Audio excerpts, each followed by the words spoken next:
Hola amigos de la psiconutrición, yo soy Luisa Suárez, magíster en psicoterapia y terapeuta con experiencias exitosas en el tratamiento de adicción al azúcar y comedores compulsivos. Hoy voy a hablar de un tipo de entrevista que se hace en medio del tratamiento para adicción al azúcar, se llama entrevista motivacional de William Miller. Y esa entrevista, ese proceso motivacional para que se deje la adicción al azúcar, tiene unas fases. Aprendamos.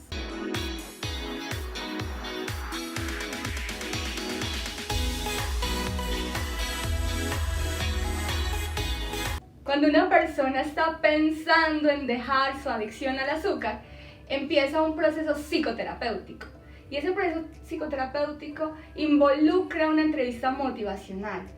Pero la persona llega a la entrevista motivacional, es un proceso donde se motiva al consultante para que deje su adicción al azúcar y es indispensable que el consultante tenga un proceso inicial que se llama precontemplación, es la primera fase.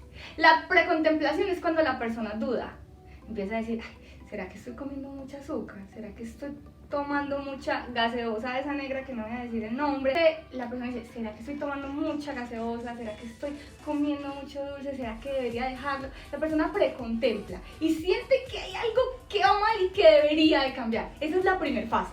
En la precontemplación entonces hacemos que el paciente aumente esa percepción de que algo efectivamente va mal, de que algo debería de cambiar. Y cuando termina esa precontemplación, ya sigue una siguiente fase. La primera fase entonces es la precontemplación y en la precontemplación lo que hacemos en terapia es lograr que el paciente sienta realmente que hay algo que anda mal, realmente no está comiendo adecuadamente, hay algo donde él se está sobreexcediendo en su consumo de azúcar, en su consumo de alimentos azucarados, en su consumo de carbohidratos y el paciente empieza a percibir que algo va mal. Y una vez ya el paciente es como consciente de que sí, efectivamente hay algo que debería de cambiar, empezamos con una segunda fase y es la fase de contemplación. Allí, junto con el paciente, el terapeuta, empezamos a mirar las razones de por qué debería de cambiar, por qué debería de dejar el azúcar y las razones por las cuales él no quiere aún dejarla. Empezamos a hacer la balanza, pero en medio del diálogo, en medio de la terapia, empezamos a aumentar la balanza en las razones por las cuales debería dejar el consumo de azúcar, debería de disminuir esos hábitos no saludables. Y ahí es donde él entra en una fase de realmente contemplar el cambio. Porque empieza a decir, bueno, sí, definitivamente sí hay más razones por las cuales debería de tener un estilo de vida saludable y debería de comer diferente. Son más los beneficios que los perjuicios. La siguiente fase es la preparación. Nos sentamos con el consultante y empezamos a mirar cómo preparar el camino para que deje el azúcar. ¿En qué situaciones se le hace más difícil? ¿Cómo podríamos enfrentar esas situaciones? ¿Por dónde vive? ¿Por dónde pasa? ¿Quién cocina? Todo ese contexto que le dificultaría dejar el azúcar. Empezamos a mirar cómo tenemos diferentes maneras de movernos, diferentes estrategias para lograr el objetivo. Y ahí es donde le preguntamos al consultante, ven, ¿qué crees que te impediría dejar el azúcar? Es que yo siempre paso por una panadería, o es que yo casi no tengo tiempo para cocinar, o infinidad de obstáculos que juntos solucionamos para que realmente él pueda decir, bueno, sí es posible con esta estrategia, poder dejar el azúcar. Entonces nos preparamos para dejarlo. La cuarta fase es la acción.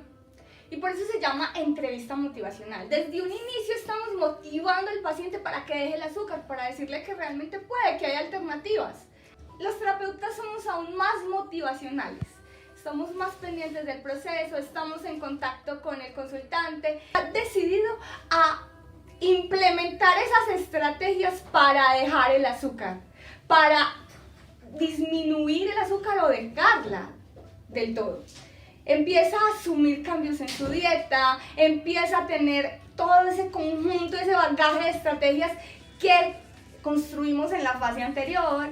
está dispuesto a cambiar lo que hay en su plato, está dispuesto a cambiar sus hábitos alimenticios y los vuelve conducta.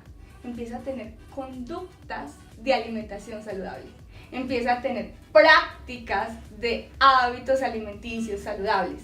Realmente está dispuesto a la acción y nosotros como terapeutas estamos ahí apoyando esas acciones y felicitándolo cada que hace algo bueno, hace algo positivo. Si de pronto retrocede un poco, no hay problema, estamos ahí para corregir a tiempo, pero el paciente todo el tiempo está en pro del cambio a nivel conductual. Recuerde que eres lo que haces realmente, no lo que dices. Entonces cuando el paciente empieza a actuar, realmente empieza el cambio. La quinta fase es el mantenimiento. Y es tal cual como lo dice el título de la fase.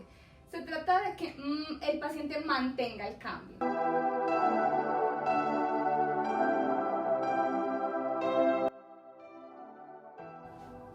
La sexta fase es la recaída. Cuando vamos en la fase anterior, que es el mantenimiento, pero definitivamente algo emerge y el paciente recae.